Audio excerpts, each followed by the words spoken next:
All right, guys, so you know, like I know, Ford started it off, right? They dropped the Ford Mustang GTD.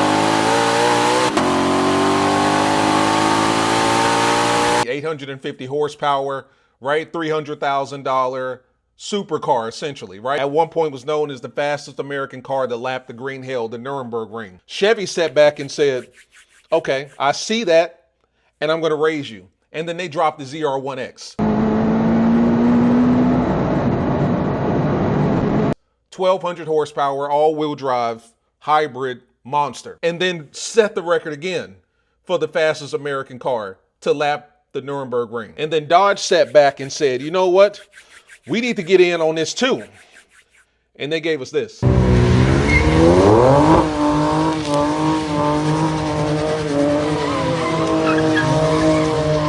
Yeah, a brick on wheels, powered by an inline-6 Hurricane engine, putting out 550 horsepower that struggles to do donuts.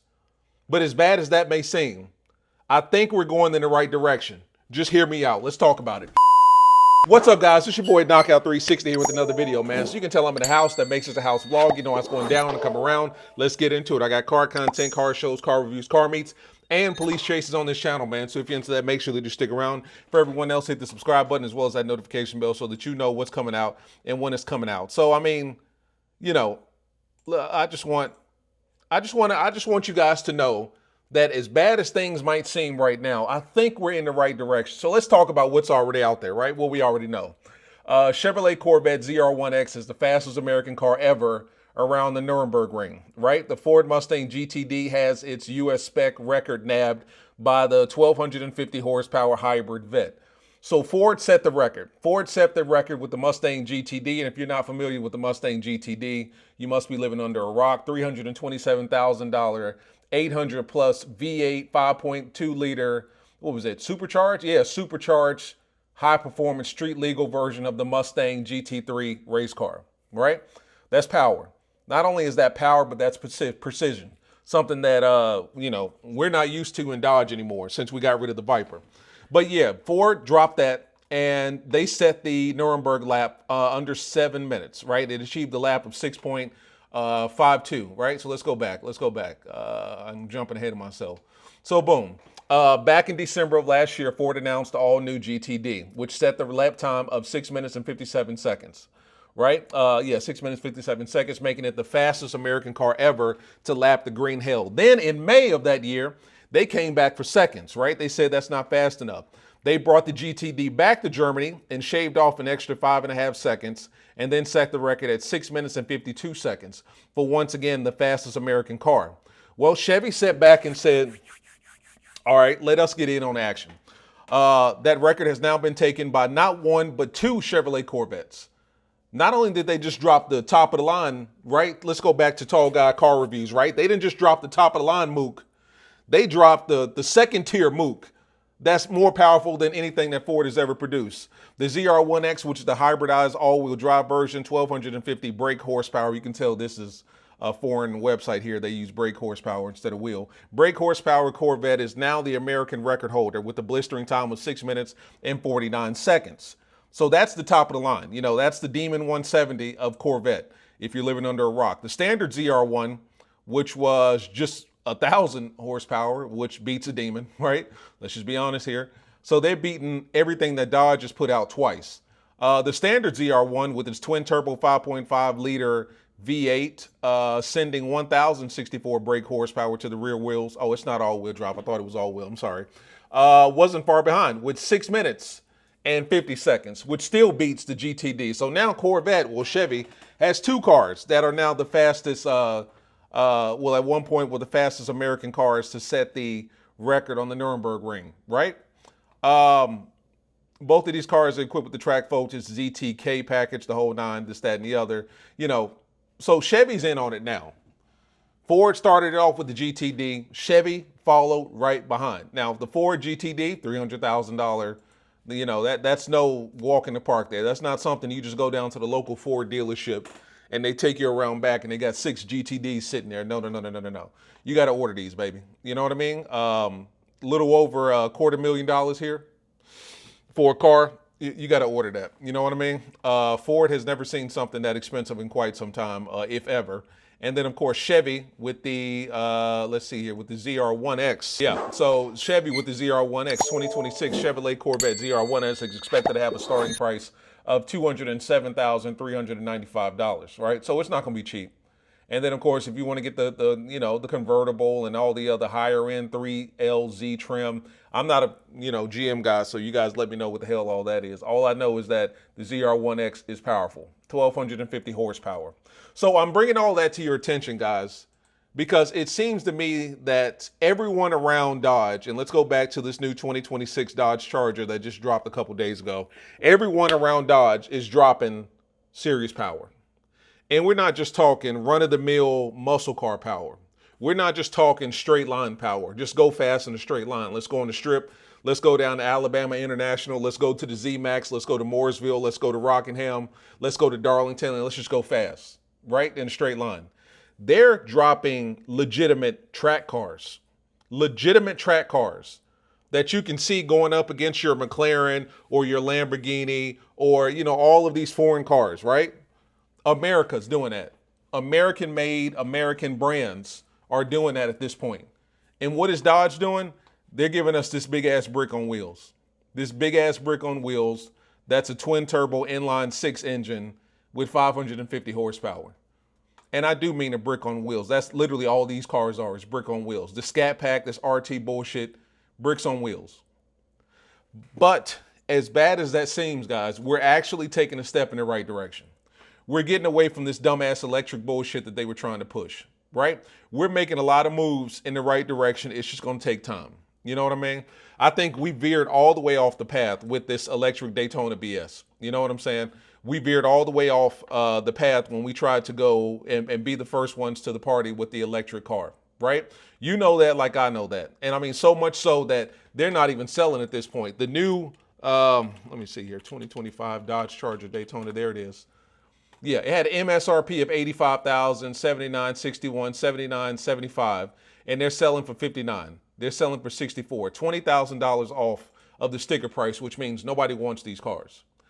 Dodge knows this, and we certainly know this as consumers. So Dodge has fell back and said, you know what? Well, let's just go back. Let's go back, And they're making moves in the right direction. They've got to give us this inline-six Hurricane bullshit. Get this out the way. I'm not even talking about that. I don't care. Tim Kaniskis, the father of SRT, is back. We've talked about that in the past. He dropped a dope-ass commercial which basically said, hey, listen, we're getting back to our roots. You know what I'm saying? We're going back. Sometimes you got to go back. It's not always about going forward. Sometimes you got to go back, but progressively back, right? Like, don't just give us the same 392, 485 horsepower Hemi. Don't just give us the same Hellcat engine, 6.2 liter. Let's go back, but let's go back with purpose and intention. You know what I mean? And let's proceed forward with what we know from the past that works. And I think that's what Dodge is going to do. We've already seen reports all over the internet of them bringing the Hemi back. You know what I mean? The Ram T-Rex is coming back in 26. They are already dropping 6.4s and 5.7s and some of the lower trim Rams, the 1500s, the 2500s, all that stuff, right? Jeep just came out with, let's see here. You know what I'm saying? So Jeep just came out with the story here in the past 2 or 3 days. Jeep to expand the Hemi V8 availability for SUVs. Jeep Wrangler 392 V8 extended indefinitely. The Gladiator will get a V8 too. Great news for Hemi fans. It looks like the Jeep 392's V8 is sticking around for a while. So Jeep is going back. Jeep is dropping the V8s back in their SUVs. So everyone around Dodge is dropping their V8s back into it. Unfortunately, right now, we got to get rid of this inline-six bullshit. But ultimately, the purpose of this video, guys, is that we're making a step in the right direction. Because it's only a matter of time before they drop a Hemi back into the Charger and potentially bringing back a Challenger or a Cuda or something like that. They got to bring something back.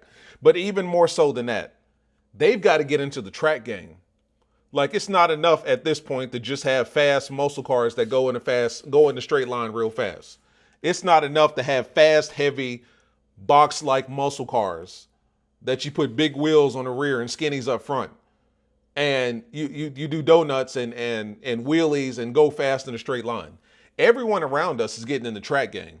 Everyone around us is getting into the heavily engineered, no more sledgehammer approach. Now we're using scalpels, right? Something thin that can slice.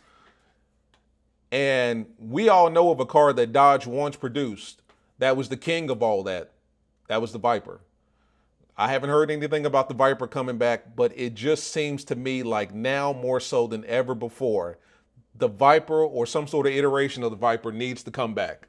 Like, in order for Dodge to get into the mix with Chevy and Ford, they've got to come out with some sort of track-focused American sports car, if you want to call it that. You know what I mean?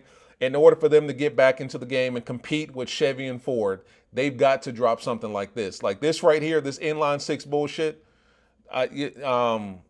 Some people, I've actually seen some positive reports from social media about this car. Some people are actually happy with an inline six version of this Charger. I don't know these people personally.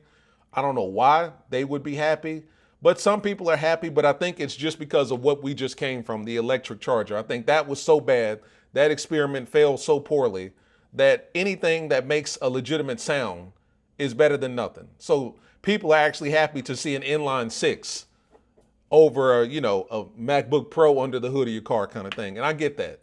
But at the end of the day, this is not where we want to be. This is where we are. This is not the goal or the destination. You know what I mean? The goal and the destination is to get back to where Chevy and Ford is. Like, look at this ZR1. Look at this thing. This thing looks like a knife cutting through butter. You know what I mean? Warm butter. Look at the exhaust. Look at that wing right there. That wing is stupid. Look at the front end. Look at the hood. Look at the hood air vents and all that good stuff. Look at that. This is a Corvette. This is not a McLaren. This is not a Lamborghini Aventador. This is a Corvette. But it looks like something that, you would see at only dealerships in like, Paris or Germany or, one of these places where you're only seeing exotic cars. Like, this is a Corvette. And moreover, looking at the damn Ford GTD. Come on, bro. That does not look like it does look like a Mustang, but that looks like a Mustang. That's the kind of Mustang right there that, whether you own a Hellcat or a Demon, you might make the switch for that, right? You see a Demon 170 next to this car in the dealership lot, and let's assume they cost the same price. You leaving with a Mustang GTD. Keep it 100. I'll keep it 100. I would probably leave with a Mustang GTD if I saw a Demon 170 and this next to each other. You know what I mean? So Dodge has got to get back into that realm. They've got to get back into making legitimate, muscle cars is cool.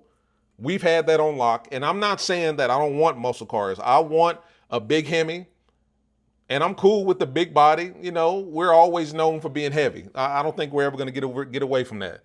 But I'm cool with that. I'm cool with the big Hemi and a big Charger or a big Challenger with big tires on the back. You know what I mean? Making a whole lot of noise. I'm cool with that. But Dodge really needs to get back into that Viper bag. We need to bring something back. Like, we need to go back. Like, this car right here, even in 2025, looks like something that they just built last year. Like, this design right here is timeless. You can't tell me that doesn't look like something that was built just last year. You can put this next to a GTD. You can put this next to a Corvette ZR1x. And I'm not lying to you when I say it still holds up in 2025. Now, when you sit on the interior of this car, it probably looks 2013, 2015 as hell. You know what I'm saying? 2009 as hell. But the fact of the matter is, exterior-wise, this thing still holds up. This is what Dodge needs to bring back. If Dodge can bring back the V8 Hemi, drop it in the Charger or Challenger, and then bring back the fucking Dodge Viper, excuse my language, bring back the Dodge Viper, Dodge will be back on top. Like, at this point, the recipe is simple. Just go back. Sometimes we got to go back. You know what I mean? Sometimes we got to go back. Like this right here in 2025, well, I'm done. You know what I'm saying? The video's over with, right? 2025 and drop some serious power into it, right? Huge power base. You can make it supercharged. You can go hybrid, twin turbo. I'm cool with that. I'm not the kind of guy that's such a V8 purist where it's like, the Viper's got to have a V8. It's got to have a Hemi. We can drop a V10 in it. You know what I mean? Twin turbo, hybrid, all-wheel drive.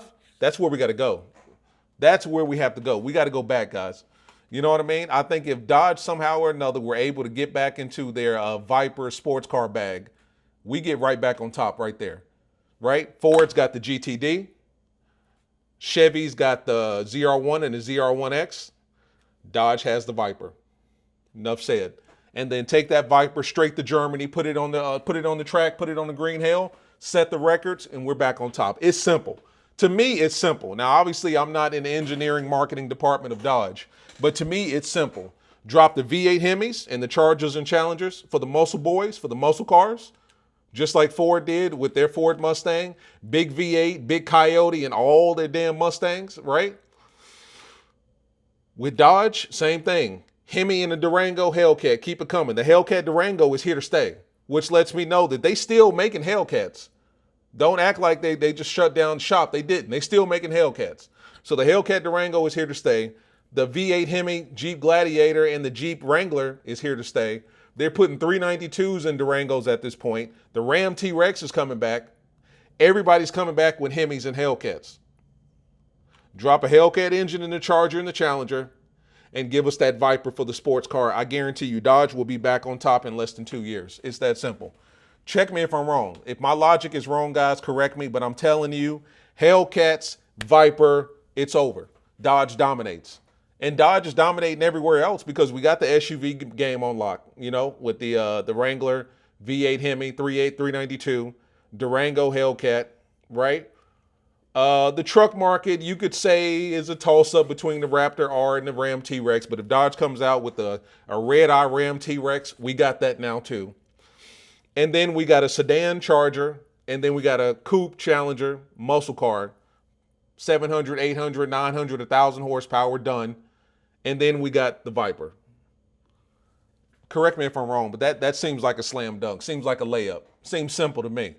Talk to me, guys. Like, subscribe, comment. My biggest thing is I just think Dodge needs to get back to what we're good at, but we also need to get back into the track market as well so that we can compete with the ZR1X and the GTD. Like, subscribe, comment. It's been your boy Knockout 360. I'll see you in the next one, man. Peace.